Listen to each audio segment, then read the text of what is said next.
What happens when an empath stops pleasing everyone and finally starts seeing the truth? Not the superficial truths about others, but the deeper, unsettling truths about themselves, the truths they've been avoiding for decades.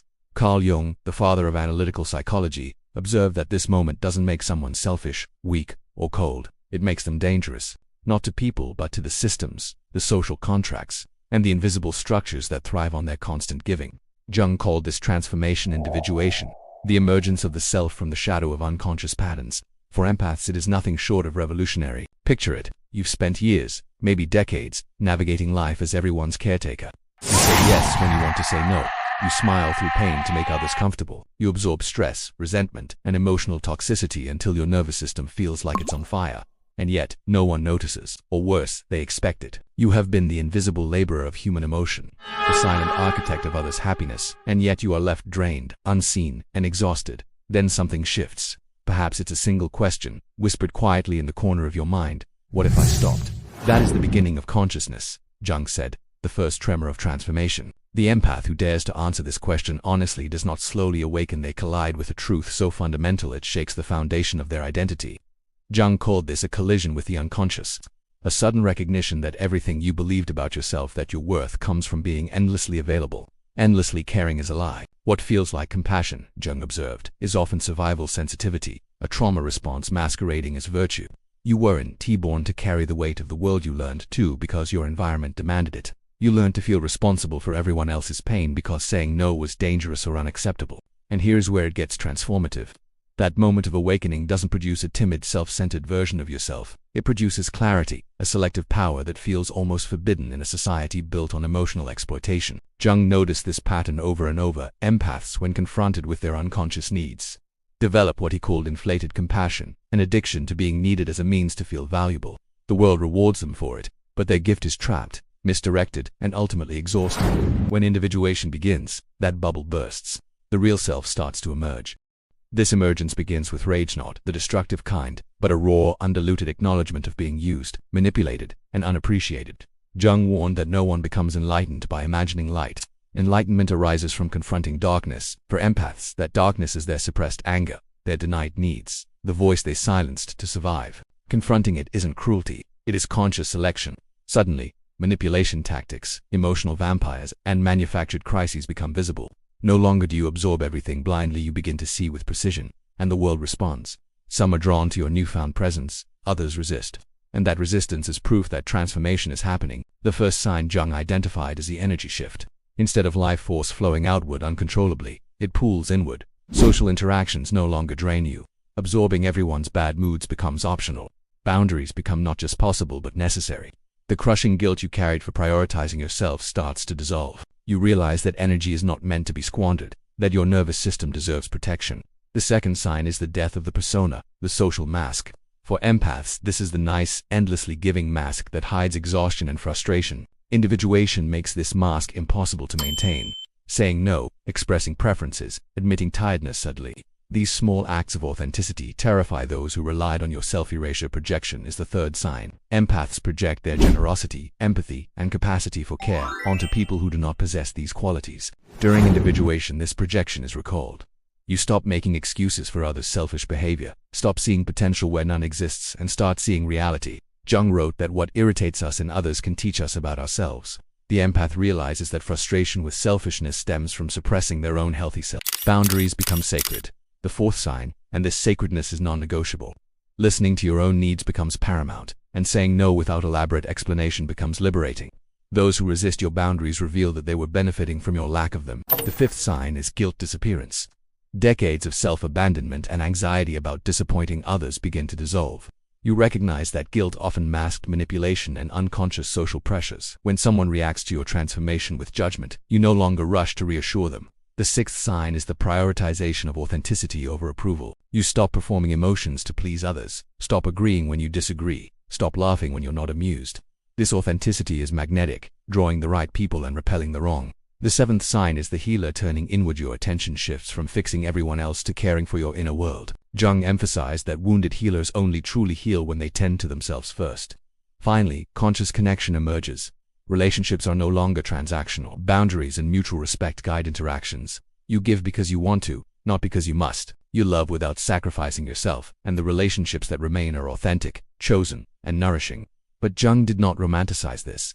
The process involves loss, disorientation, and loneliness, the death of the false self. Friends, acquaintances, and even family may depart, unable to tolerate your newfound sovereignty. It feels like stepping into a void. Yet Jung reminds us that roots must reach hell for the tree to grow to heaven. The empath descends into their psychological underworld to rise into wholeness. This journey is not only psychological, it is physical. Years of absorbing emotional toxicity manifests as chronic fatigue, anxiety, and even autoimmune disturbances. Jung understood the link between mind and body. As the empath stops people-pleasing, energy restores, sleep improves, chronic pain may ease, the nervous system relaxes. Your body, which was never meant to act as an emotional landfill, begins to heal. This is the hidden, miraculous side of awakening. The empath's superpower is restored, not lost. You become capable of deep feeling without being consumed by it. Able to love without losing yourself. Able to help without draining your own resources. Jung called this differentiated consciousness, maintaining your center while connecting fully with others. The empath who has awakened embodies a paradoxical strength, soft yet firm, caring yet sovereign, sensitive yet boundaried. Individuation transforms relationships. Some deepen, others dissolve. What Jung observed as the great relationship purge separates authentic love from neurotic attachment. You begin to see the unconscious contracts you've unconsciously upheld. You give, they accept conditionally. Breaking this contract changes the dynamic. Those who truly love adapt and celebrate your growth. Those who benefited from your self-neglect leave. And this, Jung emphasized, is both necessary and liberating. Sensitivity becomes conscious, no longer a source of depletion. Empaths develop the ability to discern what to absorb and what to release. This conscious sensitivity transforms into a superpower. Intuition sharpens, creativity flows, relationships deepen, attracting those who resonate with authenticity. You recognize pretense and discern truth effortlessly. Jung's concept of individuation includes the inner marriage, the balance of masculine and feminine energies. For empaths, this means integrating receptivity with assertiveness, nurturance with independence, giving with receiving. Psychological wholeness emerges the ability to complete yourself without dependence on others. The awakening empath navigates cycles of doubt and challenge, reinforcing growth through repetition. Jung called this spiral development. Old patterns may call you back, but each iteration strengthens your boundaries and self-knowledge. Healing becomes a conscious act of modeling healthy behavior, holding space for growth instead of rescuing, guiding instead of controlling, illuminating instead of absorbing. You become a lighthouse, visible, powerful, and stationary, offering clarity but no longer chasing the lost or the needy. Individuation ultimately leads to authentic service, helping from wholeness, not woundedness. The empath learns to serve without sacrificing, to love without abandoning. Jung's ultimate goal, the self, is reached when all aspects of identity, light and shadow, sensitive and strong, are integrated. You no longer apologize for depth or intuition. Complexity is embraced. Courage becomes routine.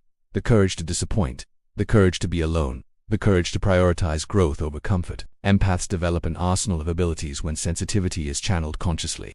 Intuitive insight becomes razor-sharp, free from the distortions of absorbed emotional noise. Creativity, empathy, and discernment flourish simultaneously. Relationships attract authenticity, and toxic dynamics naturally fade. Jung observed that the conscious empath creates ripple effects. Personal transformation inspires collective consciousness. Your refusal to be an emotional sponge teaches others to claim their own psychological sovereignty. Your boundaries model strength. Your authenticity allows others to release performance-based interactions. Ultimately, the awakening empath discovers that sensitivity and strength are not mutually exclusive. Compassion and boundaries coexist, giving and receiving balance. Softness and sovereignty merge. Jung believed that when one individual becomes conscious, it has the power to awaken others. The empath who stops people-pleasing doesn't just survive, they revolutionize the space around them. And this is the great gift of individuation. Conscious empaths no longer operate out of compulsion, fear, or survival. They operate from choice, presence, and abundance. The final act is not isolation but conscious re-engagement. Life is approached from alignment with the self rather than external expectation. Relationships, work, and social participation are chosen, deliberate, and fulfilling. Jung called this authentic participation. The empath's journey from caretaking to consciousness transforms not only themselves but the networks they touch. And in this transformation, sensitivity is no longer a vulnerability, it is a conscious, refined instrument. Your life becomes a testament to the power of seeing clearly, loving authentically, and protecting your own energy. This is the sovereign empath Jung's vision realized. Deeply feeling but centered, compassionate yet self-protecting, profoundly connected without losing the self. The empath who embraces individuation does not disappear into the noise of others' lives. They shine with integrity, clarity, and presence, showing the world what it means to be truly whole. Your breaking point can become your breakthrough. Your end of people-pleasing can be the beginning of sovereignty. Your courage to claim yourself sets the stage for every empath to follow the path Jung outlined over a century ago.